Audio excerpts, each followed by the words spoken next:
कहते हैं दिल्ली दिल बरों की है, दिल जलों की है। कहते तो ये भी हैं कि दिल्ली दिल फरेबों की भी है। और लकी यानी कि लक्ष्मण लाल अग्रवाल में ये सारे गुण मौजूद थे। लोग उसकी शक्ल को देखकर ही कह देते थे, अबे दिल्ली से हो क्या?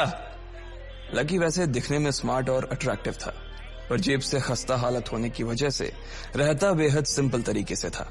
शर्ट का रंग उड़ा हुआ और पैंट से पैबंद जुड़ा हुआ। कहने को तो उसकी उम्र के लड़के दिल्ली की सड़कों पर रात को मोटर बाइक दौड़ाते थे, लेकिन लकी उर्फ लक्ष्मण लाल अग्रवाल सिर्फ कमरे से कॉलेज में पढ़ाई और गर्लफ्रेंड डिंपल के साथ थोड़ा वक्त बिताना, फिर कॉलेज से दुकान से जब होम डिलीवरी आए तो वहां, और फिर घर चला जाता था। हाँ, कभी कभी जब वो किसी लड़के को खाली सड़क पर मोटर बाइक दंदनाते हुए देखता तो कहता, एक दिन अपना टाइम भी आएगा जब मैं चश्मा लगाकर बैठूंगा और पीछे डिंपल को बैठाऊंगा। देखना, जब वो मेरी कमर में अपना हाथ कसेगी और मैं तेजी से मोटरसाइकिल को इंडिया गेट के आसपास दौड़ाऊंगा तो सारे दिल्ली का दिल हम दोनों को देखकर जलेगा। दुकान में रखा हुआ बर्नॉल भी काम नहीं आएगा। लकी ने कहा और अपने हाथ में बर्नॉल की क्रीम को दबा दिया। जैसे ही उसने क्रीम को दबाया, उस क्रीम बाहर आ गई। अबे गधे, क्या कर रहा है? वो कोई स्पंज की गेंद है क्या जो उसे दबा रहा है? दुकान के मालिक ने उससे फटकारते हुए कहा और उसके सर पर एक चपत लगा दी। Sorry sir. लकी ने अपना सिर बचाते हुए कहा। वो खरोल बाग में स्थित एक छोटी सी मेडिकल स्टोर पर काम करता था। उसकी दुकान का नाम था चमन मेडिकल स्टोर और उसके ओनर का नाम था चमन लाल। लकी पिछले 5 साल से इन्हीं की दुकान पर काम कर रहा था। यहाँ इस छोटी सी शॉप पर काम करना उसकी मजबूरी थी। लाइफ में कंगाली की वजह से उसे कॉलेज में पढ़ाई पूरी करने के लिए पार्ट टाइम जॉब करना था। उसने कई अच्छी जगह अच्छी तनख्वाह की नौकरी ढूंढी पर नहीं मिली और वो इस मेडिकल स्टोर पर ही अटक गया। गधे, अब इसके पैसे क्या तेरा बाप भरेगा? कटेगा। इसका पैसा भी तेरी तनख्वाह से कटेगा और एमआरपी से डबल रेट में कटेगा। चमन ने अपने दांतों को किचमिचाते हुए कहा। गुस्से की वजह से उसकी नाक फूल गई थी और लकी की सांसें। उसने घबराते हुए ओनर से पूछा, एमआरपी से डबल क्यों सर जी? ताकि अगली बार से ऐसी कोई हरकत करने से पहले तू डबल बार सोचे।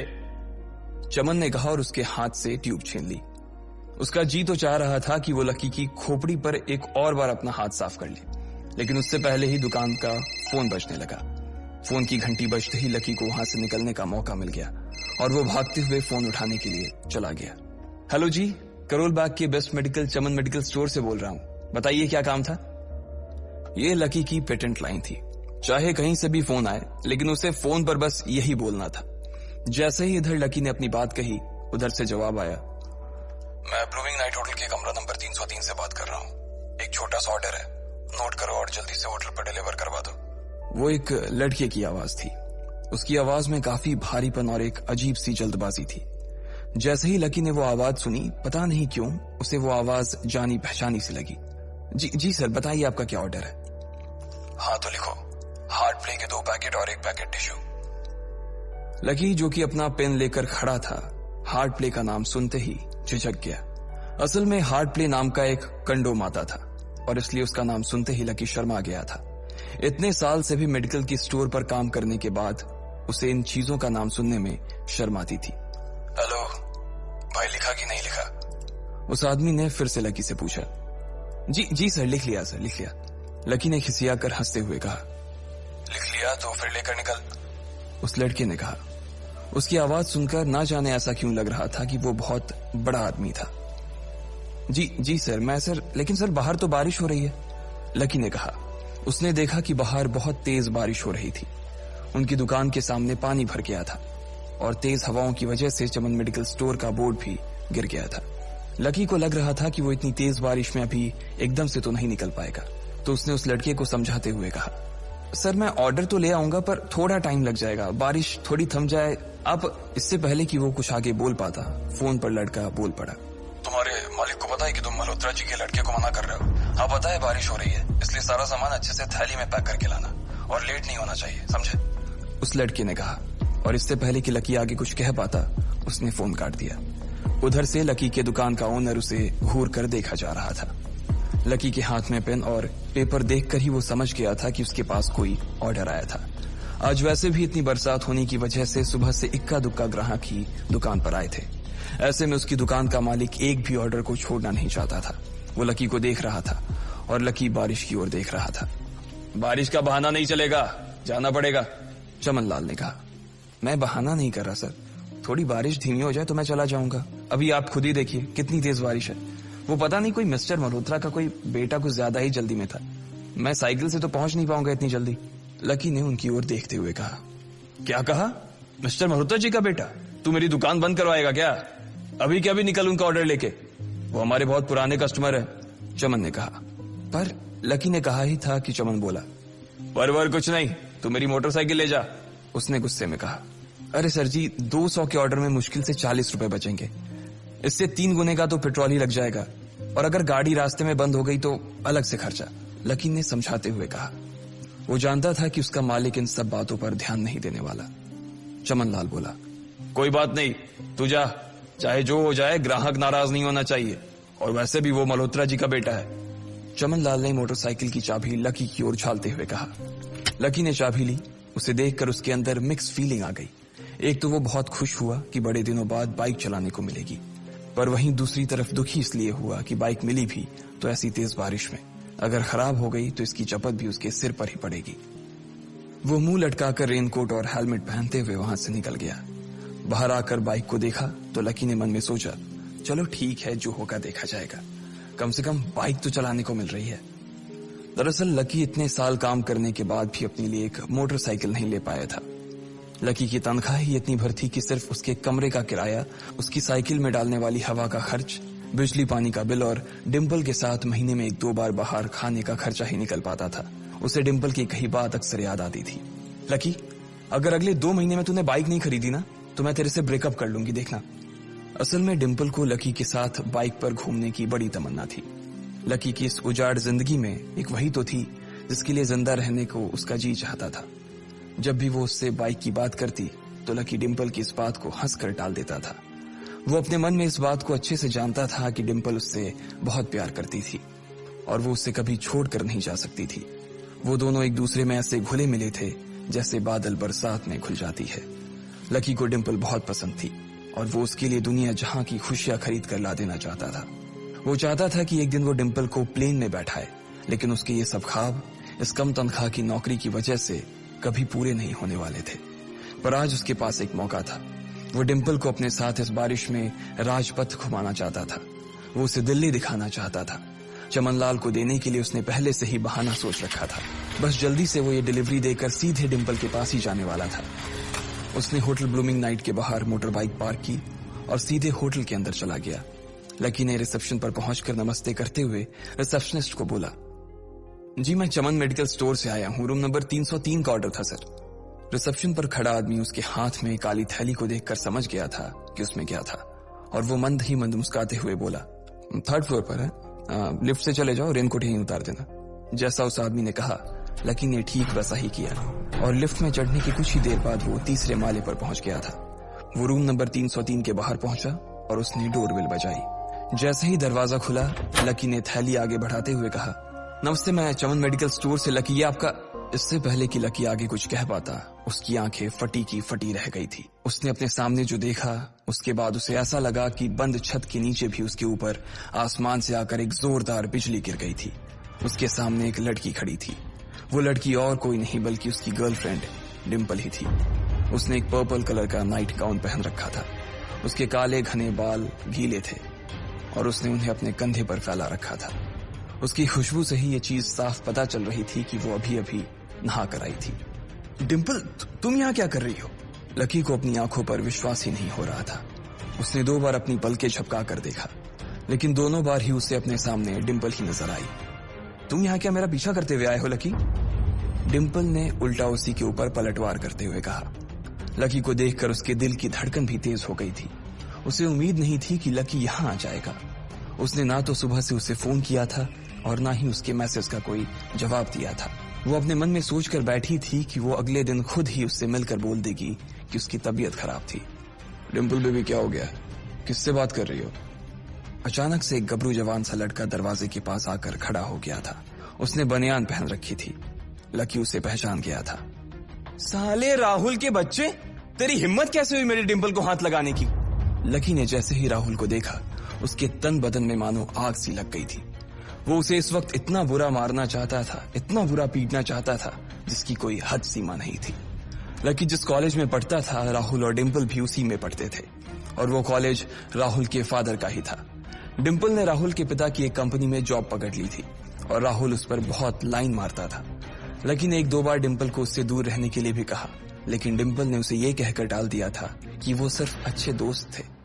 आज भी इससे पहले कि वो आगे बढ़ता, डिंपल उन दोनों के बीच आ गई। रुक जाओ, डिंपल ने गुस्से में कहा और लकी के सीने पर हाथ रखकर उसे रोक दिया। लकी लंबी सांसें ले रहा था और कुछ ही सांसों के बाद उसका गुस्सा शांत हो गया। अब डिंपल के पास भी छुपाने के लिए कुछ नहीं था, इसलिए उसने लकी से कहा, लकी, आज से तुम्हारा और मेरा ब्रेकअप। ब्रेकअप? लकी के पैरों के नीचे से जमीन खिसक गई थी। उसकी आंखें नम हो गईं। लकी को उसकी बातों पर विश्वास नहीं हो रहा था। उसने डिंपल की ओर देखा और बोला, डिंपल, हम पिछले 1 साल से एक दूसरे के साथ हैं और तुम हो कि मुझसे ब्रेकअप करना चाहती हो? अरे मैं तो तुम्हारे लिए नई बाइक लेने वाला था। चल रहने दे, आज ही याद आई है तुझे बाइक की। अरे तेरे पास मुझे बाहर घुमाने के लिए, खिलाने पिलाने के लिए पैसे तो है नहीं, तू कहां से लेगा बाइक? और अगर ले भी लेगा तो उसमें पेट्रोल कहां से डलवाएगा? तेरी 8,000 रुपए महीने की नौकरी, उसमें होगा ये सब? लोग हंसते हैं मेरे ऊपर जब मैं सरोजनी में तेरे साथ घूमती हूँ। मैं ऐसी लाइफ नहीं जीना चाहती लकी। मैं तेरी तरह गरीब नहीं रहना चाहती। तूने मुझे फंसाया था, उल्लू बनाया था तूने मुझे, इसलिए मैंने राहुल से मैचअप कर लिया है। आज से यही मेरा बॉयफ्रेंड है, डिंपल ने गुस्से में कहा। अच्छा, तो बेबी ये है तुम्हारा वो बेकार सा एक्स बॉयफ्रेंड?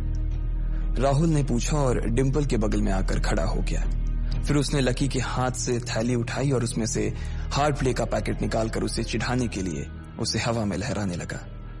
बाप रे, इससे बदकिस्मत इंसान इस दुनिया में और कौन होगा? राहुल ने उसकी टांग खींचते हुए कहा। लकी के पास उसकी बात का कोई जवाब नहीं था। उसने गुस्से से डिंपल की ओर देखा और अपनी हाथों की मुट्ठी भींच ली। फिर वो वहां से निकल गया। अबे पैसे तो ले जा, सब कुछ फ्री में देता जाएगा क्या? राहुल ने जोर से ठहाके लगाते हुए कहा, लेकिन लकी बिना उसकी बात सुनते ही निकल गया। उसके दिमाग में डिंपल के कहे शब्द गूंज रहे थे। उसने कभी सपने में नहीं सोचा था कि डिंपल उसके साथ कुछ ऐसा भी कर सकती थी। जिस इंसान के लिए वो इतना कुछ करना चाह रहा था, उसे उसकी कोई कदर ही नहीं थी। लकी इतना हताश हो गया था कि बुरी तरह से रोने लगा। इस बार वो लिफ्ट से नहीं बल्कि सीढ़ियों से नीचे उतरा और एक एक सीढ़ी उतरने के साथ उसके आंसू आंखों से छलकते जा रहे थे। जब उसकी आवाज सुनकर कुछ लोग अपने कमरे से बाहर आए तो लकी ने तुरंत अपने आंसू पोंछे और तेजी से वहां से भाग गया। उसे जिंदगी में पहली बार प्यार हुआ था और पैसों की कमी की वजह से न सिर्फ उसका प्यार बल्कि उसकी पूरी जिंदगी बर्बाद हो गई थी। लकी जैसे ही बाहर आया तो उसने देखा कि बाहर अंधेरा हो गया था। आसमान में तेज बिजली कड़की और बारिश जो थमी थी एकाएक फिर से झमाझम बरसने लगी। ये देख लकी के थमे हुए आंसू एक बार फिर से छलक गए। उसका दिल बुरी तरह से डूब चुका था, लेकिन उसे इस बात की खुशी भी हो रही थी। आखिर आज उसे डिंपल का असली चेहरा नजर आ गया था। वो तो उसके साथ घर बसाने की सोच रहा था, लेकिन अच्छा हुआ कि उसने पहले ही उसका घर बर्बाद होने से बचा लिया। लकी को दुख तो बहुत हो रहा था, पर उसे यह भी लग रहा था कि उसे आगे चलकर यही दुख उसे खुशी देने वाला था। लेकिन एक चीज थी जो लकी को परेशान कर रही थी, वो थी उसकी माली हालत। उसकी जेब इतनी तंग थी कि उसे फटी हुई जेब की पैंट पहनकर घूमना पड़ता था। कभी कभी तो लकी सिर्फ रोटी खाकर दिन काट लेता था। वो कब से कोशिश कर रहा था कि कोई अच्छा काम पकड़ सके, लेकिन उसे कोई काम देने को राजी नहीं था। उसने टूटे हुए दिल को दिलासा देते हुए मन में सोचा कि डिंपल पर खर्च होने वाले पैसे बच जाने से शायद उसके हालत सुधर जाएंगे, पर फिर भी वो रातों रात रईस नहीं हो जाने वाला था। उसने ऊपर आसमान की ओर देखा और जोर से चिल्लाया, अगर इतना ही अनलकी बनाना था तो फिर नाम लकी क्यों रखा भगवान? वो जितनी जोर से चिल्ला सकता था उतनी जोर से चिल्लाया। उसकी आवाज से आसपास खड़े लोग एक बार तो डर गए थे। लकी ऊपर ही देख रहा था और उसके आंसू बारिश के पानी के साथ मिल गए थे। जैसे ही वो फूट कर रोने को था, तभी उसके फोन पर एक मैसेज आया। जैसे ही लकी ने अपना फोन निकालकर उस मैसेज को पढ़ना शुरू किया, उसकी तो आंखें ही चमक गई। अचानक उसके आंसू हंसी में बदल गए और वो जोर जोर से वहीं सड़क पर नाचने लगा। उस मैसेज में लिखा था, परिवार की रिसर्च और परिवार के निर्णय के हिसाब से अग्रवाल परिवार का वारिस लक्ष्मण लाल अग्रवाल उर्फ लकी ने गरीबी अभ्यास की परीक्षा को पास कर लिया है और आज से ही वो उस जमीन और उस जायदाद का मालिक हो जाएगा जो परिवार ने उसके नाम कर रखी थी। ये एक ऐसा मैसेज था आखिर कौन था लकी? क्या थी उसकी असलियत? और वो कैसे रातों रात ही अनलकी से लकी हो गया था? आपको क्या लगता है, क्या होंगे इन सभी सवालों के जवाब? कमेंट बॉक्स में कमेंट करके जरूर बताएं। और सभी सवालों के जवाब को जानने के लिए सुनते रहिए इंस्टा मिलीनियर सिर्फ पॉकेट एफएम पर। उस मैसेज को पढ़ने के बाद भर बरसात में भी उसका चेहरा सूरज की तरह खिल उठा था। लकी ने इस मैसेज को पढ़कर खत्म किया ही था कि उसके फोन पर बारिश की बूंदें जमा होने लगी थीं। लकी ने थोड़ी देर की खुशी मनाने के बाद याद किया कि वो सच में गरीब नहीं था। असल में उसके परिवार ने उसे एक परीक्षा में डाल रखा था जिसका नाम था गरीबी अभ्यास परीक्षा। इस परीक्षा के तहत लकी को अग्रवाल खानदान में उसके नाम की जमीन और जायदाद पर तभी हक मिलने वाला था जब वो इस परीक्षा को पास कर लेता। अचानक से उसे याद आया कि वो गरीब नहीं था बल्कि गरीब होने की परीक्षा दे रहा था। हालांकि परीक्षा देते देते उसे 8 बरस हो चुके थे, इसलिए उसे एहसास होने लगा था कि वो कभी परीक्षा को पास ही नहीं कर पाएगा और हमेशा हमेशा के लिए गरीब ही रह जाएगा। अच्छा हुआ चली गई, अब मिलना कभी। लकी ने होटल की तीसरी मंजिल की ओर देखा और पानी के अंदर ही अपना पैर पटक दिया। वो डिंपल को कोस रहा था। उसने अपनी मोटरसाइकिल उठाई और फिर से चमन मेडिकल स्टोर जाने के लिए मुड़ने लगा। अगले दिन जब लकी की आंख खुली तो वो सीधा उठा और तैयार होकर शहर के सबसे बड़े बैंक न्यू सिटी बैंक पहुंच गया। न्यू सिटी बैंक न सिर्फ शहर का सबसे बड़ा बैंक था बल्कि वो सबसे अमीर बैंक भी था। वहां पर शहर के सबसे अमीर लोगों के ही पैसे जमा किए जाते थे। लकी वहां पैसे को निकलवाने के लिए जा रहा था। New city bank south Delhi में बसा हुआ था और उसके दरवाजे के बाहर महंगी से महंगी गाड़ी खड़ी थी। भाई, अब इसमें से कौन सी नई गाड़ी लेगा? लकी ने मन ही मन सोचा। उसे यकीन नहीं हो रहा था कि कल तक तो वो एक मोटरसाइकिल तक नहीं खरीद पा रहा था और आज वो एक कार, और वो भी इतनी महंगी कार खरीदने की सोच रहा था। फिर उसने अपनी नजर गाड़ी पर से हटाई और बैंक के अंदर जाने लगा। उसने देखा कि बाहर बहुत भीड़ थी और महंगे से महंगे कपड़े पहने लोग बैंक के अंदर जा रहे थे। कहाँ दवाओं की बदबू और कहाँ ये खुशबू। उसने एक बहुत ही गहरी सांस के अंदर ज्यादा से ज्यादा खुशबू को समेटने की कोशिश करते हुए अपने मन में सोचा, लेकिन अगले ही पल उसके मन में संकोच पैदा हो गया था। रातों रात लकी की किस्मत तो बदल गई थी, लेकिन उसके कपड़े नहीं बदल पाए थे। इतने बड़े बैंक में वो वही कपड़े पहनकर आ गया था जो वो अक्सर अपने काम पर पहनकर जाता था। पैसे लेते ही ना सबसे पहले नए कपड़े खरीदने हैं, लकी ने अपने आप से कहा और फिर बैंक के अंदर दाखिल होने लगा। जैसे ही उसने दरवाजे को धक्का दिया, उसे आवाज आई, आउच! लकी थोड़ा सा हड़बड़ी में दिखाई दे रहा था और इस जल्दबाजी के चक्कर में वो एक लंबे बाल वाली लड़की से जा टकराया था जो कि उसके बगल में ही चल रही थी। माफ करना, मैं आपको देख नहीं पाया, सॉरी। लकी ने तुरंत उससे हाथ जोड़कर माफी मांगते हुए कहा। उस लड़की ने इतने अच्छे कपड़े पहन रखे थे कि उसे देखकर ही लग रहा था कि वो किसी अमीर घराने की लड़की थी, इसलिए सॉरी बोलते वक्त ना चाहते हुए भी लकी के हाथ उसके सामने जुड़ गए थे। लेकिन जब उस लड़की ने लकी के कपड़े और उसके हुलिये को देखा तो उसने अपनी नाक भौं सिकोड़ ली। वो लगभग हर रोज इस बैंक में आया और जाया करती थी, लेकिन उसने आज तक इस बैंक के अंदर लकी जैसे फटीचर आदमी को घुसते हुए नहीं देखा था। उसके बालों में से आंवले के तेल की गंध आ रही थी। उसने गुस्से भरी नजरों से लकी की ओर देखा और बोली, क्यों नहीं देख पाए? मैं क्या ट्रांसपेरेंट हूं? तुम्हें इतनी बड़ी लड़की दिखाई नहीं देती? इससे पहले कि बात आगे बढ़ती, उस लड़की ने देखा कि इस बैंक की मैनेजर यास्मिन पटेल उन दोनों की ओर बढ़ी चली आ रही है। उसने भी लकी को देखकर वैसी ही शक्ल बनाई थी जैसी शक्ल उस लंबी लड़की ने बनाई थी। I am so sorry miss, आपको कहीं लगी तो नहीं? यास्मिन ने उस लड़की से पूछा और फिर घिन्न भरी नजरों से लकी की ओर देखने लगी। लकी तमतमाती आंखों से उन दोनों को देखा जा रहा था। वो जानता था कि उसने इतनी जोर से भी दरवाजा नहीं खोला कि उसे चोट लग जाए, लेकिन असल में उसे यह मालूम नहीं था कि वो लोग उसे नहीं बल्कि उसके कपड़े को देख रहे थे। यास्मिन ने लकी को ऊपर से नीचे तक देखा और ना जाने उसके मन में क्यों शक पैदा हो गया। क्या आप मुझे बता सकते हैं कि आप यहाँ पर किस काम से आए हैं? यास्मिन ने बड़ी मुश्किल से अपने चेहरे पर एक मुस्कान लाते हुए कहा। वो उसका हुलिया देखकर ही समझ गई थी कि वो यहाँ का कस्टमर तो नहीं था। लकी ने अपने आप को संभाला और कहा, हाँ, वो मैं अपना पैसा निकलवाने के लिए आया था। पैसे निकलवाने के लिए आए हो?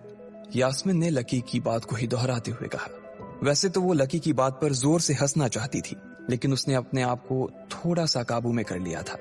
लकी की बात सुनकर उसे लग रहा था कि वो कोई पागल था जो यहाँ जबरदस्ती घुसा चला आ रहा था। हाँ तो क्या आपके पास कार्ड है? यास्मीन ने उससे आगे पूछा। न्यू सिटी बैंक का कार्ड हासिल करना एक बहुत ही मुश्किल भरा काम था। अगर किसी को भी उस बैंक का कार्ड लेना था तो सबसे पहले उस आदमी को अपने खाते में कम से कम 5 लाख रुपए जमा करवा कर रखने पड़ते थे, तब जाकर उसे कहीं कार्ड मिलता था। लेकिन लकी तो पहली बार ही यहां आ रहा था, इसलिए उसके पास कार्ड होने की कोई संभावना ही नहीं थी। लकी जब यास्मीन के सवाल का जवाब नहीं दे पाया तो यास्मीन ने फिर उससे पूछा, मैं पूछ रही हूं कि आपके पास कार्ड है? वो समझ गई थी कि लकी पागल ही था जो कहीं से भागकर सीधा उनके बैंक में आ गया था। कार्ड नहीं मेरे पास। लकी ने उसके सवाल का जवाब दिया और वो फिर इधर उधर देखने लगा। जैसे ही उस लंबे बालों वाली लड़की ने लकी का जवाब सुना तो वो खिलखिलाकर हंस पड़ी। यास्मीन को तो सिर्फ लग रहा था कि वो पागल है, लेकिन वो लड़की तो अपने मन में मान चुकी थी कि यह लड़का कोई पागल ही है जो कहीं झोपड़ पट्टी से यहां आ गया है। इससे पहले कि आगे कोई कुछ कह पाता, उस लंबे बालों वाली लड़की के पिता वहां आ गए और बोले, चलो बेटी। उनके हाथों में कुछ कागजात थे। लकी ने देखा कि उन्होंने महंगा सा सूट पहन रखा था। उस लड़की ने यास्मीन के दोनों हाथों को पकड़ा और बोली, यास्मीन देखो, अगर इस तरह के सड़क छाप लोग तुम्हारे बैंक में ऐसे ही घुसते चले आए ना और बाकी कस्टमर्स को परेशान करने लगे तो तुम्हारे बैंक की इमेज और उसके शेयर्स दोनों को काफी नुकसान होगा। एक मैनेजर होने के नाते तुम्हें इन सब चीजों का ध्यान रखना चाहिए। मुझे उम्मीद है कि आगे मेरे साथ ऐसा कुछ नहीं होगा। उस लड़की ने कहा और अपने पिता के साथ बैंक के बाहर चली गई। अपना ध्यान रखना कोयल मैडम, मैनेजर ने उसकी गाड़ी तक छोड़ने के लिए आते हुए कहा।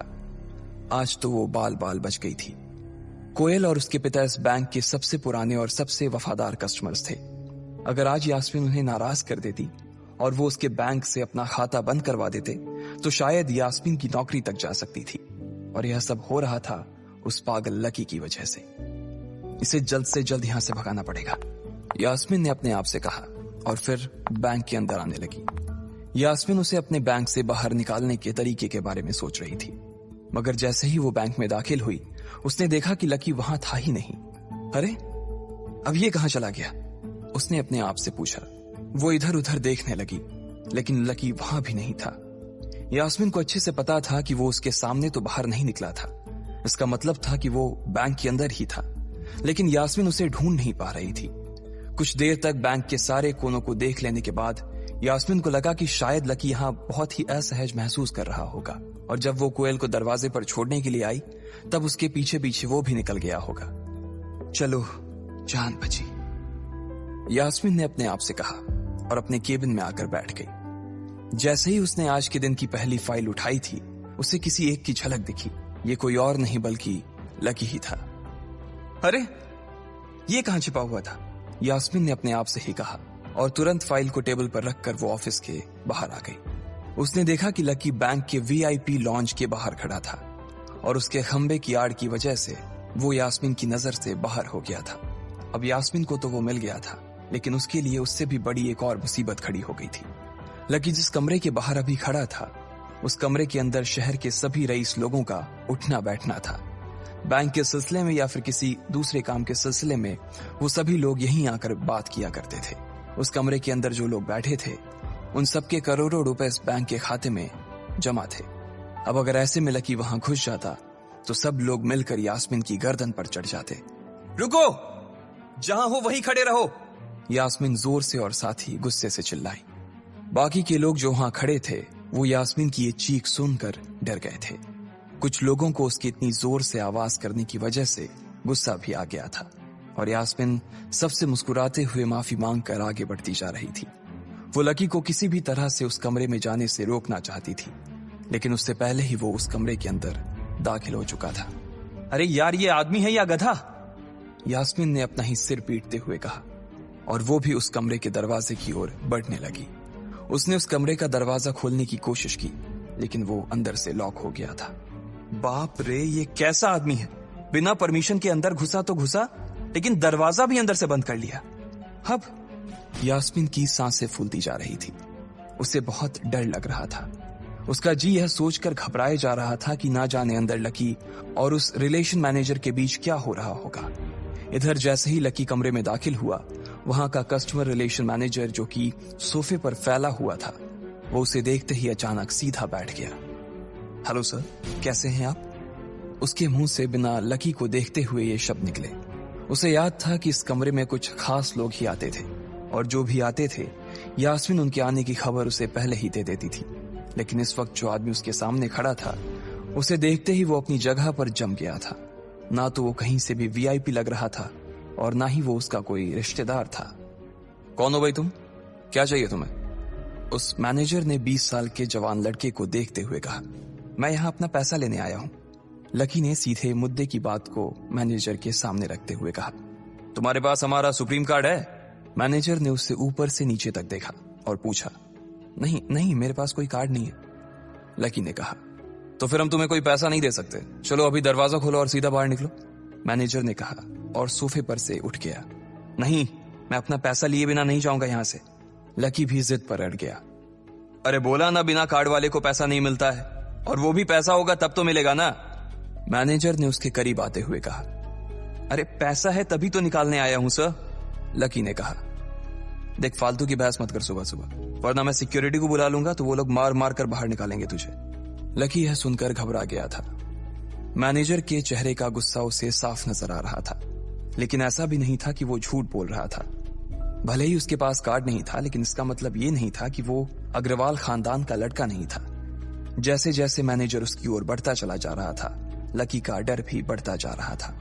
मैनेजर को लग रहा था कि वो कोई संकी था और वो उसे धक्का मारकर बाहर निकालने के लिए आगे बढ़ ही रहा था कि अचानक घबराए हुए लकी के दिमाग में एक आइडिया आया।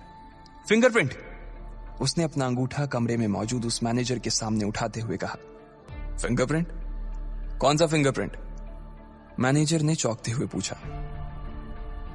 अरे आपने कहा ना कि आपको कार्ड चाहिए, पर मेरे पास कार्ड नहीं है, फिंगरप्रिंट है, और मुझे मालूम है कि आपके यहाँ फिंगरप्रिंट से भी पैसे निकलते हैं। यह कहते ही लकी ने एक राहत की सांस ली थी, लेकिन मैनेजर को यह समझ नहीं आ रहा था कि आखिर लकी को फिंगरप्रिंट की जानकारी मिली कैसे। तुम फिंगरप्रिंट यूज करना चाहते हो? मैनेजर ने लकी को घूरते हुए पूछा। लकी की शक्ल और उसका हुलिया मैनेजर के लिए उसकी बातों से मेल नहीं खा रहा था। हाँ, मैं फिंगरप्रिंट यूज करना चाहता हूं सर, लकी ने सीना चौड़ा करते हुए कहा। उसे इस तरह देख तो मैनेजर और भी कंफ्यूज हो गया था। मैनेजर ने सोचा कि उसे एक चांस देना चाहिए, इसलिए उसने लकी को फिंगरप्रिंट इस्तेमाल करने की इजाजत दे दी थी। वो अपनी टेबल के पास गया और उसके दराज में फिंगरप्रिंट वाली मशीन ढूंढने लगा। 2-3 ड्रॉर में झांकने के बाद आखिरकार उसे वो मशीन मिल गई थी। चुपचाप यहां पर अपना अंगूठा लगाओ, मैनेजर ने मशीन को आगे बढ़ाते हुए लकी से कहा। लकी ने अपनी फटी हुई पैंट के पिछले हिस्से में अपना अंगूठा पोंछा और फिर उस मशीन पर लगा दिया। 2 सेकंड बाद मशीन में से एक आवाज आने लगी। उसके अंदर एक लाल बत्ती चल रही थी और वो जोर जोर से बीप कर रही थी। देखा, तुम्हारा फिंगरप्रिंट मैच नहीं कर रहा है। मैंने पहले ही बोला था कि कोई खाता नहीं है इस बैंक में तुम्हारा। मैनेजर ने लकी को ऐसे देखा जैसे वो कोई बड़ा अपराधी था। मैनेजर उसकी पैंट की ओर देखने लगा। उसे लग रहा था कि लकी ने अपनी जेब में कोई हथियार छुपा रखा था और वो मैनेजर को बेवकूफ बना रहा था। इससे पहले कि लकी अपनी जेब से कोई बंदूक या बम निकालता, मैनेजर ने अपना फोन निकाला और पुलिस का नंबर लगाने लगा। लकी ने उसकी स्क्रीन पर देख लिया था कि वो 100 नंबर पर फोन लगा रहा था। लकी बुरी तरह से घबरा गया था। वो बहुत ही उत्साह और जोश में अंदर तक तो चला गया था, लेकिन उसे मालूम नहीं था कि वो इतनी बड़ी मुसीबत में फंसने वाला है। अब आगे क्या होने वाला था? क्या लकी उसे पुलिस को बुलाने से रोक पाता? कहीं उसे कोई फेक मैसेज तो नहीं आया था? लकी कैसे इन मुसीबत से बाहर निकलेगा? आपको क्या लगता है, क्या होंगे इन सभी सवालों के जवाब? कमेंट बॉक्स में कमेंट करके जरूर बताएं, और सभी सवालों के जवाब को जानने के लिए सुनते रहिए इंस्टा मिलीनियर सिर्फ पॉकेट एफएम पर।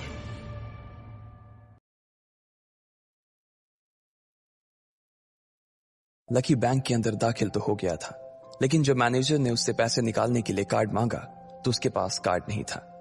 उसकी फटेहाल हालत देखकर पहले ही मैनेजर को गुस्सा आ रहा था और उसमें लकी ने ये डिमांड रख दी थी कि वो फिंगरप्रिंट से पैसे निकलवाना चाहता था। लेकिन पानी तब सर के ऊपर से निकल गया जब उंगली मैच नहीं हुई। मैनेजर ने फोन निकाला और पुलिस को फोन लगाने लगा। अरे ये क्या कर रहे हो? देखिए सर, मेरी बात सुनिए, मैं कोई क्रिमिनल नहीं हूं। हो सकता है मैंने गलत उंगली लगा दी हो, बस आप मेरे को एक लास्ट बार फिंगरप्रिंट लगाने दो प्लीज, लकी ने उसके सामने हाथ जोड़ते हुए कहा। देख, ये उंगली भी अगर नहीं लगी ना तो फिर ये मत कहना कि मैं अगली उंगली भी ट्राई करके देखता हूं। बार बार ऐसा नहीं चलने वाला है। अगर ये वाली काम नहीं की तो मैं सीधा पुलिस को फोन करने वाला हूं अभी, मैनेजर ने लकी को धमकाते हुए कहा। उसने अपने एक हाथ में मशीन और दूसरे हाथ में मोबाइल फोन पकड़ा हुआ था। उसने अपनी स्क्रीन पर पुलिस का नंबर खोल रखा था और उसका अंगूठा हरे बटन पर ही टिका हुआ था। इधर लकी ने अपने सीधे हाथ की उंगली को अपने पैंट से साफ किया और भगवान का नाम लेकर उसे उस मशीन पर लगा दिया। जैसे ही उसकी उंगली उस मशीन पर पड़ी, अब की बार फिर मशीन से एक आवाज आई और वो चमक कर हरी हो उठी। तभी मैनेजर के मोबाइल पर एक मैसेज आया। मैनेजर ने उस मैसेज को पढ़ना शुरू किया। Verification successful. खाता 1, नाम लक्ष्मण लाल अग्रवाल, खाता नंबर 01104। जैसे ही मैनेजर ने इस मैसेज को देखा, उसकी आंखें फटी की फटी रह गई थी। उस मशीन पर चमकती लाइट को देखते हुए लकी की आंखें भी चमक आई थी। लकी उस हरी बत्ती को देखते ही झूम उठा था और फिर उसने मैनेजर को घूर कर देखा। उसके दिमाग में वो सारी बातें चल रही थी जो मैनेजर उससे अभी थोड़ी देर पहले सुना रहा था। इधर मैनेजर ने उसके आगे हाथ जोड़े और खिसिया कर हंसते हुए कहा, लक्ष्मण सर, प्लीज मुझे माफ कर देना सर। मैं इस ब्रांच में नया आया हूं और इसलिए मुझे मालूम नहीं था कि आप कौन हो। मैं इस ब्रांच का कस्टमर मैनेजर शशिकांत वर्मा हूं। प्लीज आगे भी मेरा ध्यान रखना सर, प्लीज। Sorry sir. हाँ ठीक है, तो मुझे ये बताओ कि मेरे खाते में कितने पैसे रखे हुए हैं, लकी ने कहा और वो अब सोफे पर बैठ गया। मैनेजर उसके सामने ही खड़ा हुआ था और उसके खाते की जानकारी अपने फोन पर ही निकाल रहा था। उसने अपने फोन पर इधर उधर कुछ उंगलियां चलाई और बोला, हो गया सर, आपके खाते में इस वक्त 90,80,70,650 रुपए रखे हुए हैं सर। शशिकांत के खुद के होश इतनी बड़ी रकम को देखने के बाद उड़ गए थे। उसे विश्वास नहीं हो रहा था कि इस आदमी के खाते में इतना पैसा भी हो सकता था। लकी की शक्ल देखकर तो यही लग रहा था कि उसकी उम्र 20 से 22 साल से ज्यादा नहीं थी। ऐसे में अगर उसके खाते में इतना सारा पैसा रखा हुआ था तो ये वाकई बहुत बड़ी बात थी। शशिकांत अपने मन में ये सोच रहा था कि दुनिया के 99% लोग ही अपनी पूरी जिंदगी काम करने के बाद भी इतना पैसा नहीं कमा सकते थे जितना कि लकी के खाते में इतनी छोटी सी उम्र में रखा हुआ था। लेकिन लकी ने इधर जब उसके फोन में अपने खाते पर पड़ी हुई जानकारी को देखा तो उसे कुछ अजीब सा लगा। उसे लग रहा था कि उसे तुरंत इतने पैसों के हिसाब से अब अपनी जिंदगी को ढालने की कोशिश करनी शुरू कर देनी चाहिए, वरना उसके साथ वही होने वाला था जो आज बैंक में उसके साथ हुआ था। अरे सर, खाते में पैसे के अलावा और भी चीजें हैं जो मैं आपको बताना चाहता हूं सर। मैनेजर ने फिर से अपनी फोन पर उंगलियां फिराई और बोला, सर, एक तो आपके खाते में एक फरारी जुड़ी हुई दिखा रहा है सर।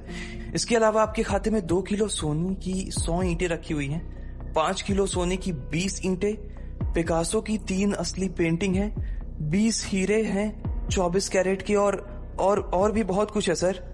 मैनेजर ने हाफते हुए और अपने पसीने साफ करते हुए कहा। इतना सारा धन देखने के बाद शशिकांत की आंखें तो बाहर ही निकल आई थी। उसने कभी लकी जितना अमीर आदमी अपनी जिंदगी में नहीं देखा था। जितना पैसा और सोना और जायदाद उसके पास था, उसका 10% भी इस ब्रांच में किसी और के पास नहीं था। ठीक है, चलो मुझे एक कार्ड दे दो तुम, लकी ने अपने दोनों हाथों को अपने सिर के पीछे रखते हुए कहा। जी सर, मैं अभी आपके लिए एक नया कार्ड बनवा देता हूं सर, मुझे बस 10 मिनट दीजिए सर, बस 10 मिनट, शशिकांत ने कहा और फिर लकी के सामने ही निकल गया। जितनी देर में लकी ने अपने फोन पर फिर से उस मैसेज को खोलकर देखा, उतनी ही देर में मैनेजर उसके लिए एक चमकता हुआ सुप्रीम कार्ड लेकर उसके सामने आ गया था। लेकिन उस कार्ड को देखने के बाद ना जाने क्यों मैनेजर को ऐसा लग रहा था कि यह कार्ड लकी की संपत्ति के आगे कुछ भी नहीं था। फिर भी मैनेजर इसमें कुछ नहीं कर सकता था, क्योंकि वो जानता था कि उसके पास इस ब्रांच में इससे बड़ा और कोई कार्ड नहीं था। इसलिए फिलहाल वो लकी को यही दे सकता था। उसने उस कार्ड पर लकी का पूरा नाम लक्ष्मण लाल अग्रवाल गुदवा दिया था। लीजिए सर आपका कार्ड, पासवर्ड वगैरह सर आपको ईमेल पे मिल जाएगा, शशिकांत ने मुस्कुराते हुए कहा और वो लकी के सामने हाथ बांधकर खड़ा हो गया। इधर लकी ने उस कार्ड को उलट पलट कर देखा और फिर अपनी जगह से खड़ा होकर वो बाहर निकलने लगा। शशिकांत का मन तो यही कर रहा था कि वो उसे दरवाजे तक छोड़ने जाए, लेकिन उसकी ड्यूटी इसी ऑफिस में थी और वो किसी को बाहर छोड़ने नहीं जा सकता था। फिर भी वो लकी के लिए दरवाजा खोलने के लिए आगे आ गया था। इधर यास्मीन अपने केबिन में अपना सिर पकड़े हुए बैठी थी। उसे समझ नहीं आ रहा था कि आखिर अंदर चल क्या रहा था। एक पल को तो उसे लगा कि लकी पागल नहीं बल्कि बदमाश था कोई, और उसने शशिकांत को बंदी बना लिया था। लेकिन जब वो लकी के लिए कार्ड लाने के लिए अपने दफ्तर से बाहर आया तो यास्मीन को लगा कि कुछ गड़बड़ नहीं हुई थी। फिर ये इतनी जल्दी में कहां जा रहे हैं, उसने अपने आप से पूछा। शशिकांत को सुरक्षित देख बैंक के बाकी लोग भी दरवाजे पर से पीछे हट गए थे। वैसे भी उसे देखते ही सब लोग अपनी अपनी जगह पर वापस दौड़े चले जाते थे। शशिकांत का खौफ ही ऐसा था कि उसकी आंखों की झलक भर से खड़ा कर्मचारी जाकर अपनी कुर्सी पर बैठ जाता था। लेकिन एक बार शशिकांत के बाहर आने के बाद वो दोबारा बाहर नहीं आया था और ना ही लकी कमरे से बाहर आया था। इधर यास्मीन परेशान हुए जा रही थी। वो जानती थी कि अगर कुछ भी गड़बड़ हुआ तो सबसे पहले उसकी नौकरी जाने वाली थी। उसने बड़ी मुश्किल से और मेहनत करके इस नौकरी को हासिल किया था और वो किसी पागल की वजह से इसे अपने हाथ से नहीं जाने देना चाहती थी। जैसे ही परेशान यास्मीन ने अपनी नजर उठाकर फिर से उस कमरे की ओर देखा तो पाया कि लकी बहुत ही आराम से उस कमरे से बाहर निकलकर दरवाजे की ओर बढ़ता चला जा रहा था। ए, रुको, तुम इस तरह नहीं जा सकते। यास्मीन जोर से चिल्लाई और भागते हुए लकी के पास चली गई। तुम्हारी हिम्मत कैसे हुई जबरदस्ती हमारे वीआईपी रूम में घुसे चले जाने की? यास्मीन ने गुस्से में पूछा। उसका मन तो यही कर रहा था कि वो अभी लकी का गिरबान पकड़कर उसे झकझोर दे, लेकिन उसने अपने आप को रोक रखा था। मैंने पहले भी कहा था ना आपसे, मैं यहां सिर्फ अपना पैसा लेने आया था और कुछ नहीं, लकी ने कहा और मुस्कुराने लगा। यास्मीन ने देखा कि उसके हाथ में एक सुप्रीम कार्ड था और वो उसकी उंगलियों के बीच चमक रहा था। यास्मीन के दिमाग में आया कि लकी ने यह कार्ड कहीं अंदर से चुरा तो नहीं लिया, और इससे पहले कि वो यहां से चोरी करके भागता, यास्मीन जोर से चिल्लाई, सिक्योरिटी, सिक्योरिटी। उसकी आवाज को सुनते ही दो बंदूक वाले गार्ड भागे भागे यास्मीन के पास आ गए। ये चोरी करके भाग रहा है, पकड़ो इसे। लकी ने जब यास्मीन के मुंह से ये बात सुनी तो उसके कान खड़े हो गए। इससे पहले कि वो वहां से अपनी जान बचाकर भाग पाता, सिक्योरिटी वालों ने उसे धर दबोच लिया था और फिर उसकी जेब टटोलने लगे थे। इधर यास्मीन ने देखा कि उस सुप्रीम कार्ड पर उसने अपना नाम भी गुदवा लिया था। तुम्हारी इतनी हिम्मत कि तुमने शशिकांत सर को डरा कर अपना नाम भी लिखवा लिया इस पर, इसकी जेब चेक करो, यास्मीन ने गुस्से से कहा। दोनों में से एक गार्ड लकी की जेब टटोलने लगा था। लकी की समझ में नहीं आ रहा था कि आखिर ये लड़की उससे समझ क्या रही थी। अगर उसे उसके खाते या इसकी संपत्ति या सिर्फ इसके परिवार के बारे में भी पता चल जाता तो भी यास्मीन उसके पैरों में गिर जाती। इससे पहले कि लकी अपनी सफाई में कुछ कह पाता, एक गार्ड बोला, मैडम, इसकी जेब में तो कुछ नहीं है, बल्कि फटी हुई जेब है इसकी। तभी उसकी बात सुनकर दूसरे सिपाही ने कहा, मैडम, हो सकता है ये इसी जेब में चाकू रख कर लाया हो और उसको निकालते वक्त उसी चाकू से इसकी जेब फट गई होगी, मुझे तो ऐसा ही लग रहा है। दूसरे सिपाही ने अपनी लड़खड़ाती जबान में बोला, अरे पागल हो क्या, ये सब आप लोग क्या बोल रहे हो? शशिका। इससे पहले कि लकी आके कुछ बोल पाता, एक गार्ड ने उसके दोनों हाथों को मरोड़ दिया था। इधर यास्मीन अपने मन में सोच रही थी कि अगर वो चाकू लाया था तो फिर वो चला कहां गया था। बाप रे! अचानक से यास्मीन की आंखें बड़ी सी हो गई थी। उसे लगा कि लकी ने उस चाकू से शशिकांत का खून कर दिया था। यास्मीन ने तुरंत अपना फोन निकाला और पुलिस को फोन मिलाते हुए कहा, हेलो पुलिस स्टेशन, मैं न्यू सिटी बैंक से बोल रही हूँ। हमारे बैंक में एक सनकी चोर घुस आया है और उसने हमारे कस्टमर मैनेजर का खून कर दिया है। आप प्लीज जल्दी आ जाइए सर। यास्मीन ने घबराते हुए कहा और फोन रख दिया। तब तक दोनों गार्ड ने लकी को नीचे घुटनों के बल बैठा दिया था और उसके सिर पर बंदूक तान दी थी। जैसे ही बाकी लोगों ने भी अपनी आंखों के सामने ये मंजर देखा तो वो सब लोग भी लकी के आसपास घेरा बनाकर खड़े हो गए। अंदर बैठे मैनेजर ने जब इस हलचल को देखा तो वो भी अपना सारा सिस्टम बंद करके बाहर आ गया। अरे क्या हो रहा है ये सब? उसने जोर से आवाज देते हुए पूछा। जैसे ही सब लोगों ने उसकी आवाज सुनी तो वो चौंक गए और शशिकांत वर्मा की ओर देखने लगे। देखने वालों में यास्मीन भी शामिल थी और उसने देखा कि उसका मैनेजर तो जिंदा है और सही सलामत उसकी आंखों के सामने खड़ा था। सर, आप जिंदा हैं? यास्मीन ने खुशी और आश्चर्य भरे भाव के साथ शशिकांत की ओर देखते हुए कहा, लेकिन अगले ही पल उसकी खुशी की जगह दुख ने ले ली थी। उसे एहसास हो रहा था कि आखिर उसने कितनी बड़ी गलती कर दी थी। यास्मीन ने अपनी ही जुबान काट ली थी और उसके जले पर नमक छिड़का शशिकांत ने। उसने कहा, मैं क्यों इतनी जल्दी मरने लगा और तुमने ये सब क्या तमाशा लगा रखा है? उसने कहा और फिर उस भीड़ की ओर बढ़ने लगा। जैसे ही वो आगे आया उसने देखा कि उन लोगों ने लकी को गन पॉइंट पर बैठा रखा है। अरे किसने किया ये? शशिकांत तुरंत लकी की ओर दौड़ा और उसने उसके पास खड़े दोनों गार्ड्स को हटा दिया। फिर लकी को उठाने के लिए उसने अपना हाथ उसकी ओर बढ़ा दिया और बोला, sir I am really sorry sir, इस बेवकूफी के लिए मैं आपसे माफी मांगता हूं sir. I am really sorry sir. Shashikant उसके पैरों में ही गिरने को हो गया था। लकी उसका हाथ पकड़कर खड़ा हुआ और फिर यास्मीन की ओर घूरने लगा। आप पूछ रहे थे ना ये किसने किया? इसने किया है ये। और इसने सिर्फ इतना ही नहीं किया बल्कि इसने पुलिस को भी बुला लिया है। इसे लग रहा है कि मैं कोई क्रिमिनल हूं जिसने आपका खून कर दिया है और आपसे ये कार्ड चुरा कर भाग रहा हूं, ये कार्ड जो आपने मुझे दिया है। लकी ने यास्मीन की ओर उंगली दिखाते हुए गुस्से में कहा। अचानक ही सब लोग थोड़ा पीछे हटकर यास्मीन को देखने लगे थे। यास्मीन घबराई हुई सी फर्श पर तो कभी छत को देखे जा रही थी। यास्मीन, जो मैं सुन रहा हूं क्या वो सच है?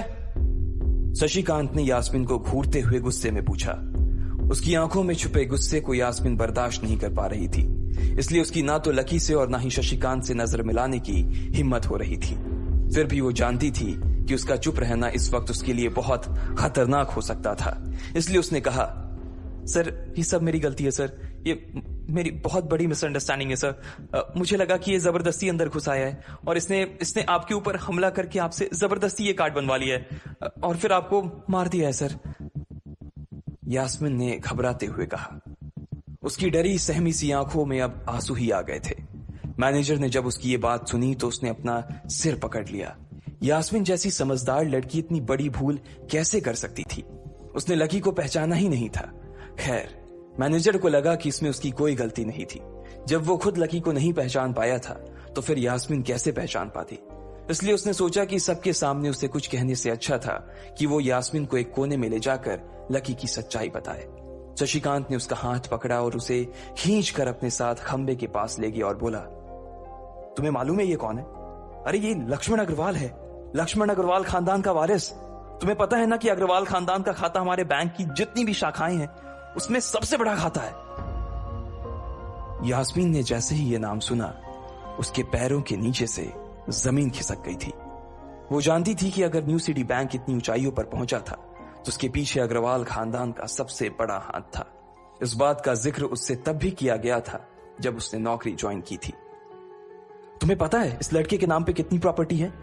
ये अपने दम पर ना इस पूरे एरिया को खरीद सकता है, शशिकांत ने यास्मीन से कहा।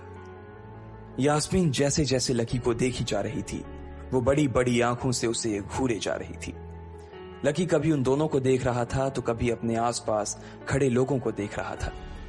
अब सबसे पहले तो पुलिस को फोन करो और उनसे कहो कि हमसे गलती हो गई थी, और उसके बाद जाकर तुम उनसे भी माफी मांगो, और अगर उन्होंने तुम्हें माफ कर दिया तो तुम्हारी किस्मत, वरना समझ लेना कि तुम्हारी नौकरी चली गई, शशिकांत ने कहा और दौड़कर लकी के पास जाकर खड़ा हो गया।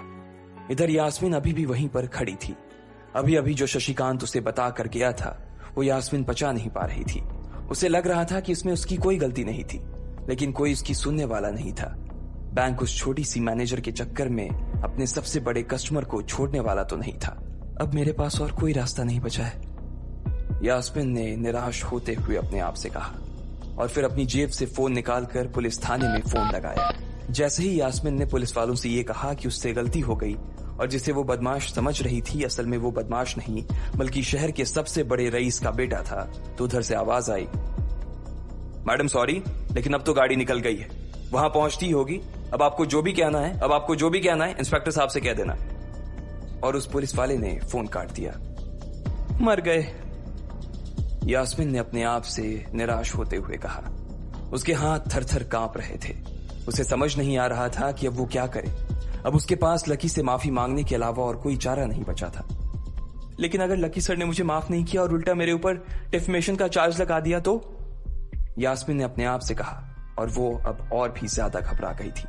उसने देखा कि लकी उसे घूर कर देख रहा था। शशिकांत पूरी कोशिश कर रहा था कि वो लकी को शांत करवा सके, लेकिन लकी वहां से हिलने का नाम तक नहीं ले रहा था। यास्मीन उसके पास पहुंच गई थी। वैसे तो वो जानती थी कि उसे माफी मांगने से उसकी किस्मत बदलने वाली तो थी नहीं, फिर भी उसने एक बार कोशिश करनी चाहिए और लकी से कहा, सर मैं आपको गलत समझ रही थी सर, एक्चुअली आपके। यास्मीन ने उसके कपड़े को देखा और एक सांस लेते हुए आगे बोली, सर प्लीज मुझे माफ कर दीजिए सर, मेरी इंटेंशन आपको हर्ट करने की बिल्कुल भी नहीं थी, मैं तो जो कुछ कर रही थी बैंक की सेफ्टी के लिए कर रही थी सर। यास्मीन ने गिड़गिड़ाते हुए कहा और नीचे देखने लगी। इट्स ओके, कोई बात नहीं है, लकी ने कहा और उसके हाथ से अपना सुप्रीम कार्ड लेकर निकल गया। यास्मीन को अपने कानों पर तो विश्वास ही नहीं हो रहा था। वो मान ही नहीं पा रही थी कि लकी ने उसे माफ कर दिया था। उधर लकी को अपने आप पर विश्वास नहीं हो रहा था कि वो रातों रात इतना अमीर हो गया था। आखिर लकी इतने पैसों का क्या करने वाला था? क्या उसके खाते की बैलेंस की तरह वो भी रातों रात बदल जाता? ये पैसा उसकी जिंदगी को क्या दिशा देने वाले थे? आपको क्या लगता है, क्या होंगे इन सभी सवालों के जवाब? कमेंट बॉक्स में कमेंट करके जरूर बताएं। और सभी सवालों के जवाब को जानने के लिए सुनते रहिए इंस्टा मिलीनियर सिर्फ पॉकेट एफएम पर।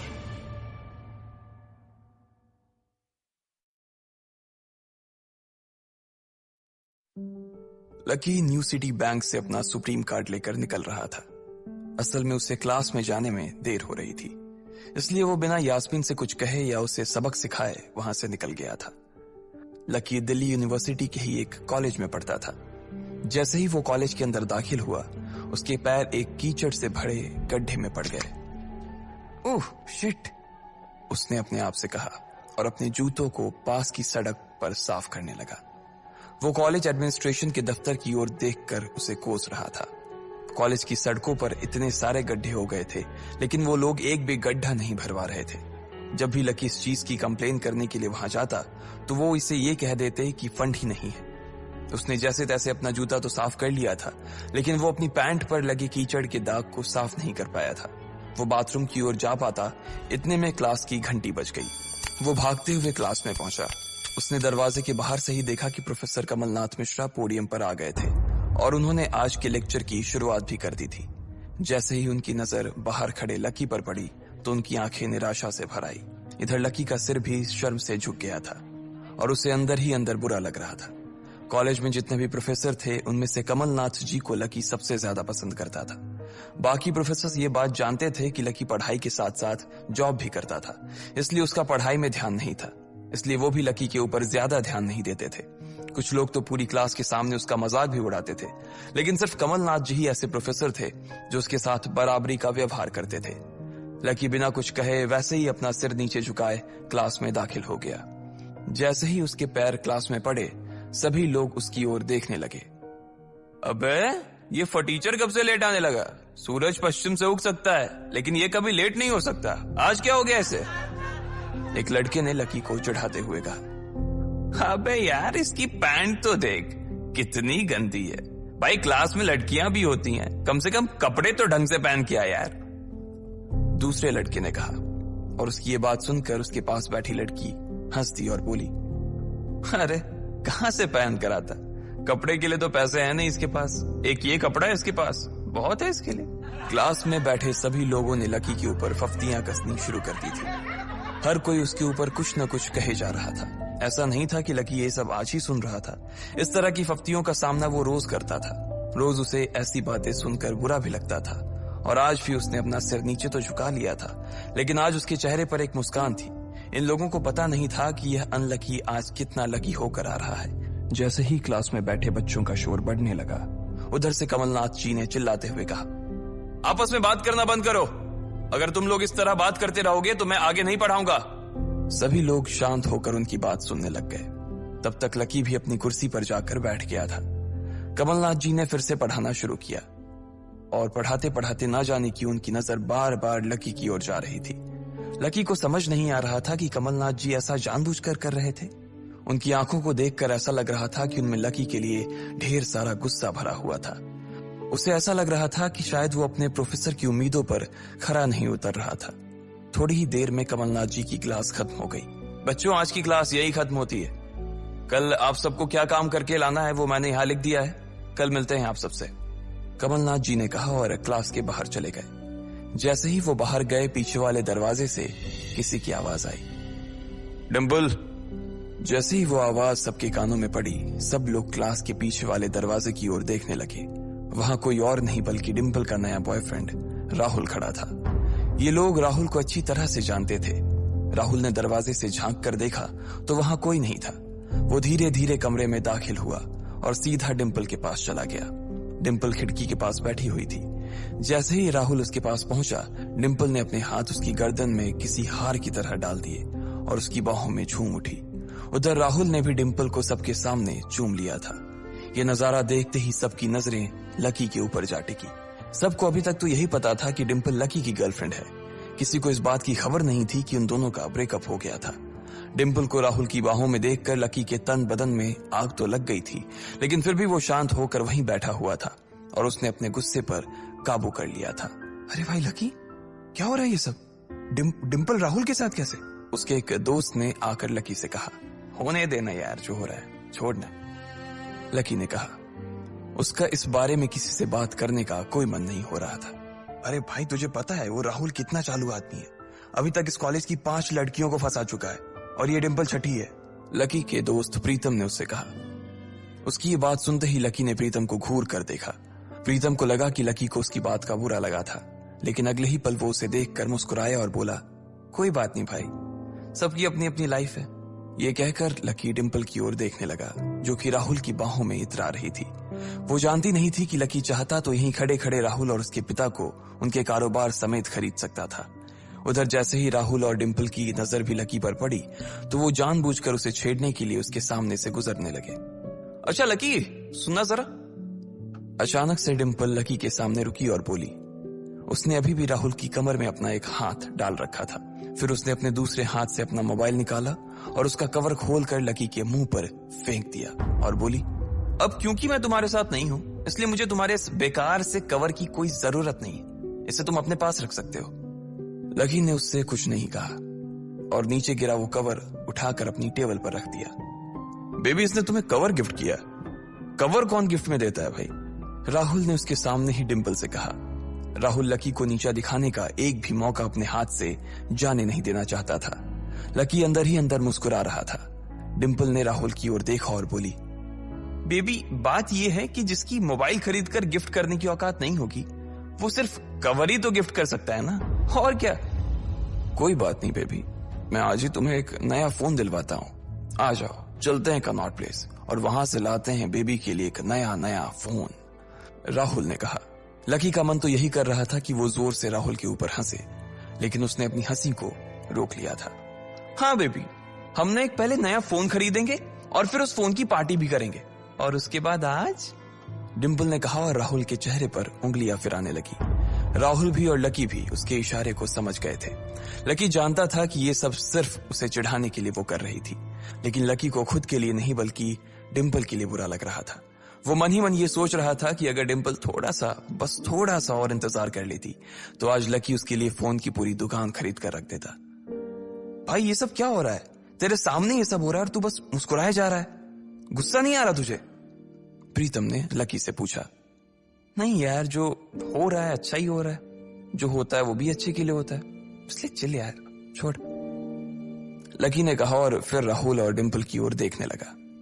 अब उन दोनों की नजर लकी के मुस्कुराते हुए चेहरे पर पड़ी तो वो अंदर से भवक गए। दोनों की दोनों ही ये सब सिर्फ और सिर्फ लकी को जलाने के लिए कर रहे थे, लेकिन वो तो ऐसे बैठा था जैसे उसका और डिम्पल का कोई रिश्ता ही नहीं था।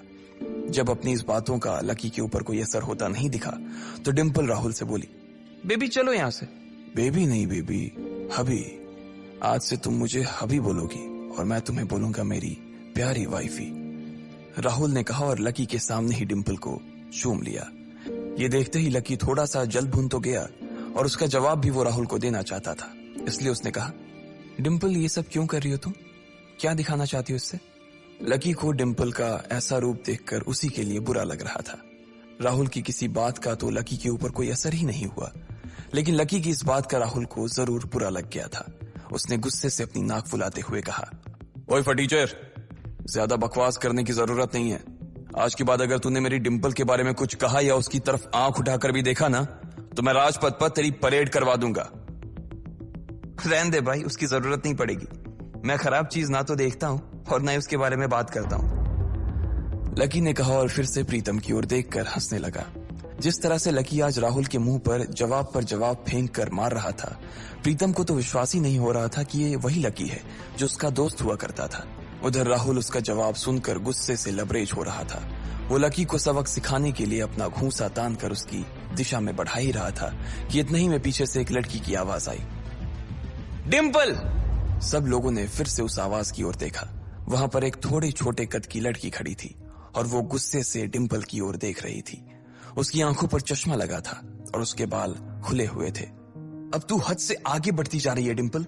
लकी जैसे लड़के को छोड़कर तू इस एक नंबर के लफंगे लड़के के साथ पड़ी है। तुझे तो कॉलेज के किसी गड्ढे में जाकर डूब मरना चाहिए। साक्षी, क्या कह रही है तू? जुबान संभाल अपनी।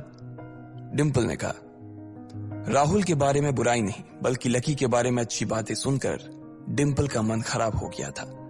जब डिंपल लकी के साथ थी तो उसकी साक्षी से भी अच्छी दोस्ती थी। साक्षी एक बहुत ही सुलझी हुई लड़की थी।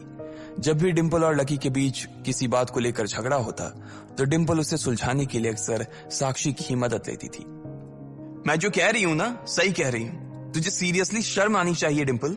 मैंने कभी नहीं सोचा था कि तू ऐसी लड़की निकलेगी। लकी जैसा बंदा ना तुझे कहीं नहीं मिलेगा, साक्षी ने कहा और एक कदम आगे आ गई।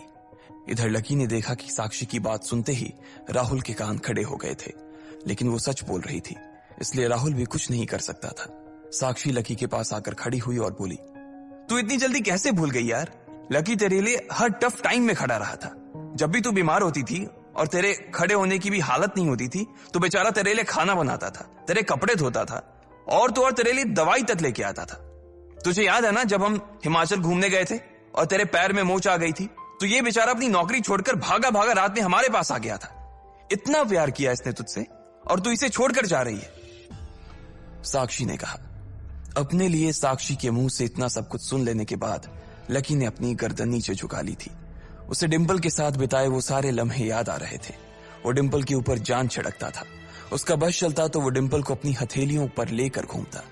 भले ही उस वक्त उसके पास पैसे नहीं थे, लेकिन वो फिर भी डिंपल की छोटी सी छोटी डिमांड को पूरा करने के लिए अपनी जान लगा देता था। जो कवर डिंपल ने उसके मुंह पर फेंक कर मारा था, वो कवर को खरीदने के लिए लकी ने 3 दिन तक ओवर टाइम किया था। लकी को जैसे ही ये सब याद आया, उसकी पलकों की कोरे भींग गई थी। इधर साक्षी की बात पूरी नहीं हुई थी। उसने आगे कहा, अरे ये लकी अपनी छोटी सी सैलरी में से भी रोज तेरे गोलगप्पे के लिए पैसे निकाल लेता था। तुझे नहीं पता है, मुझे पता है कि आज भी एक बाइक खरीदने के लिए बंदा तेरे लिए पैसे जुटा रहा था। रोज दाल और रोटी खा रहा है सिर्फ इसलिए ताकि तुझे बाइक पर घुमा सके, और तू ऐसे आदमी को नीचा दिखाने की कोशिश कर रही है। ये सब सुनकर डिंपल का चेहरा ही बुझ गया था। उसे भी साक्षी की कही बातें दिल पर लग रही थी, लेकिन इस वक्त वो राहुल के साथ थी और उसका हाथ राहुल की कमर में था। वो चाह कर भी राहुल के खिलाफ ना तो कुछ बोल सकती थी और ना ही कुछ सुन सकती थी। इसलिए उसने अपने बचाव में कहा, हाँ तो ये तो इसका प्रॉब्लम है ना। मैंने इससे पहले ही कहा था कि ये मेरा प्यार अफोर्ड नहीं कर पाएगा, तो फिर ये मेरे साथ इतना आगे क्यों बढ़ा? आज अगर मैं चीज सैंडविच खा सकती हूँ तो फिर मैं बिना घी वाली रोटी क्यों खाऊं? लकी डिंपल की ये बात सब सुन रहा था और उससे पहले कि वो कुछ जवाब देता, अचानक ही उसका फोन बज उठा। उसने मोबाइल निकाल कर देखा तो पाया कि किसी अनजान नंबर से उसे फोन आया था। साक्षी और डिंपल के बीच हो रही बहस के बीच ही लकी फोन उठाने के लिए वहां से निकल गया। देखा कितनी बदतमीजी से उठ के चला गया। चलो अभी। डिंपल ने राहुल के हाथ को कसकर पकड़ा और निकल गई। इधर फोन पर लकी कुछ बोलता उससे पहले ही दूसरी तरफ से आवाज आई, बहुत हो गया लक्ष्मण, अब बस घर आ जा जल्दी से। यह आवाज सुनते ही लकी एक पल में उसे पहचान गया था। उसके दिमाग से डिंपल के सारे ख्यालात चले गए थे और सिर्फ उस आवाज को सुनकर ही उसकी आंखें भीग आई थी। आखिर किसकी थी वो आवाज? किसका फोन आया था लकी को जो उसका घर पर इंतजार कर रहा था? क्यों आखिर लकी की आंखें भीग आई थी? आपको क्या लगता है, क्या होंगे इन सभी सवालों के जवाब? कमेंट बॉक्स में कमेंट करके जरूर बताएं और सभी सवालों के जवाब को जानने के लिए सुनते रहिए इंस्टा मिलीनियर सिर्फ पॉकेट एफएम पर।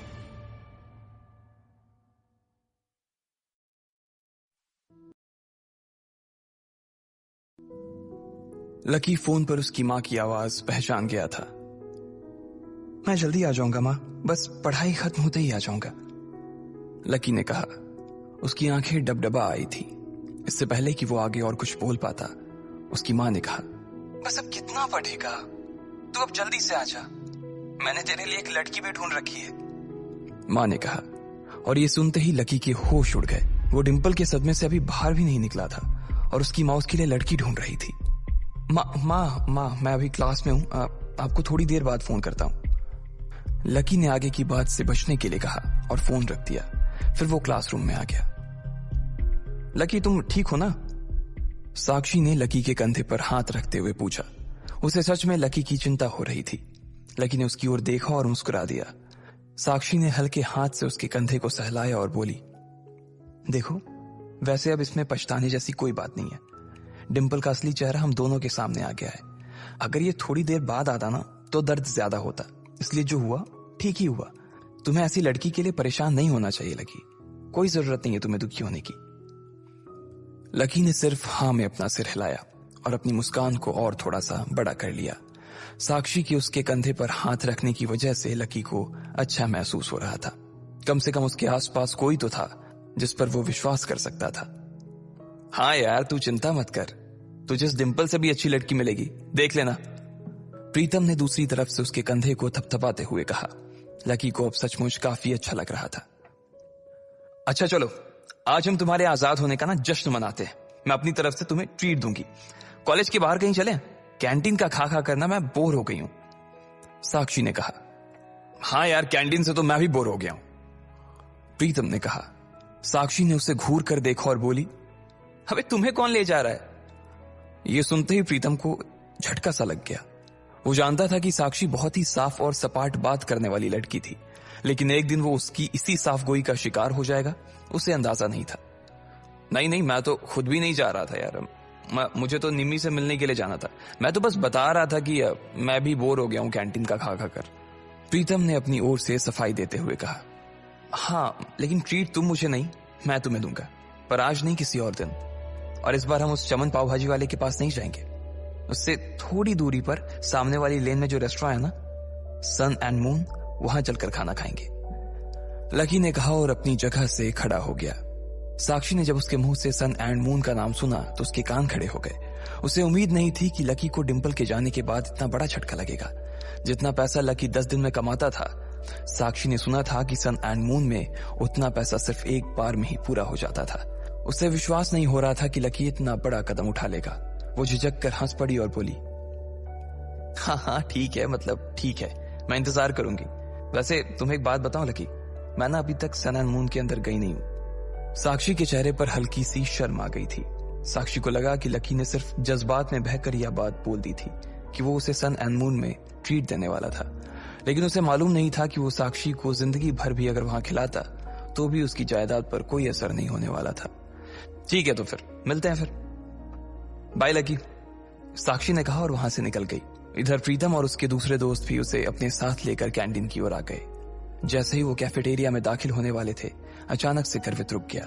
उसकी आंखें उसके फोन पर गड़ी हुई थी और एक पल के लिए फोन को देखने के बाद गर्वित ने कहा, भाई साहब, ये अमित ने ग्रुप चैट पर अपनी फजीयत करवा ली यार। खोलो अपना ग्रुप चैट, खोलो अपना हॉस्टल वाला ग्रुप, देखो क्या लिखा है इसने। लकी और प्रीतम ने तुरंत अपना फोन निकाला और हॉस्टल वाला ग्रुप खोल लिया। हालांकि लकी ने हॉस्टल छोड़ दिया था और सिर्फ डिंपल की वजह से वो एक छोटे से कमरे में रहने के लिए आ गया था, फिर भी उसने हॉस्टल का ग्रुप नहीं छोड़ा था और न ही प्रीतम और गर्वित उसे ग्रुप छोड़ने देना चाहते थे। गर्वित की बात सुनते ही तुरंत लकी और प्रीतम ने अपनी जेब से फोन निकाला और देखा। अरे बाप रे, कितना बड़ा गधा है ये, लकी ने उन दोनों से कहा। अमित ने उस ग्रुप में एक मैसेज भेजा हुआ था जिसमें लिखा था, दोस्तों, आज से तुम्हारा भाई अमित सबके सामने ये ऐलान करना चाहता है कि तुम्हारा भाई फिर से सिंगल से मिंगल हो गया है। सबके सब जल्दी आओ हॉस्टल, आज का लंच तुम्हारे भाई की तरफ से है। चलो अच्छा है, किसी को तो लड़की मिली, वैसे भी इसका अकेलापन झेला नहीं जा रहा था, लकी ने कहा। चलो चलो हॉस्टल चलते हैं, साले की आज जमकर खींचेंगे, प्रीतम ने कहा।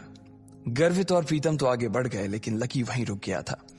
वो उनके साथ आने में थोड़ा सा झिझक रहा था। अबे क्या हुआ, तू क्यों रुक गया, भूख नहीं लगी है, गर्वित ने पूछा। लगी है यार, पर तुम लोग जाओ, मैं यहीं कुछ खा लूंगा, लकी ने अपनी नजर बचाते हुए जवाब दिया। अरे अब यहां किसके साथ खाएगा, तेरे साथ खाने वाली तो भी किसी और के साथ खा रही है, इसलिए चलना भाई, हमारे साथ खा लेना। वैसे भी अमित ने पूरे ग्रुप को बुलाया है और पूरे ग्रुप में तू भी तो आता है, प्रीतम ने कहा। हां, पर लकी के पास इससे आगे कहने को कुछ नहीं बचा था। उसका मन तो उन दोनों के साथ जाने का बहुत कर रहा था, पर वो फिर से हॉस्टल नहीं जाना चाहता था। अब वो हॉस्टल का हिस्सा नहीं रह गया था, इसलिए उसे लग रहा था कि वहां खाना ठीक नहीं था। भाई मुझे मालूम है तू क्या सोच रहा है, लेकिन तुझे मालूम है कि हम क्या सोच रहे हैं, गर्वित ने कहा। क्या सोच रहा, लकी ने उत्साह में पूछा। प्रीतम और गर्वित दोनों मुस्कुराने लगे और लकी को देखकर बोले, आज के आज ही हम तेरा कमरा खाली कर देंगे, गर्वित ने कहा। क्यों खाली कर दोगे, लकी ने पूछा। क्योंकि तू फिर से हमारे साथ रहने के लिए आने वाला है साले, प्रीतम ने खुशी से उसके कंधे पर हाथ रखा और उसे खींचकर अपने साथ लाने लगा।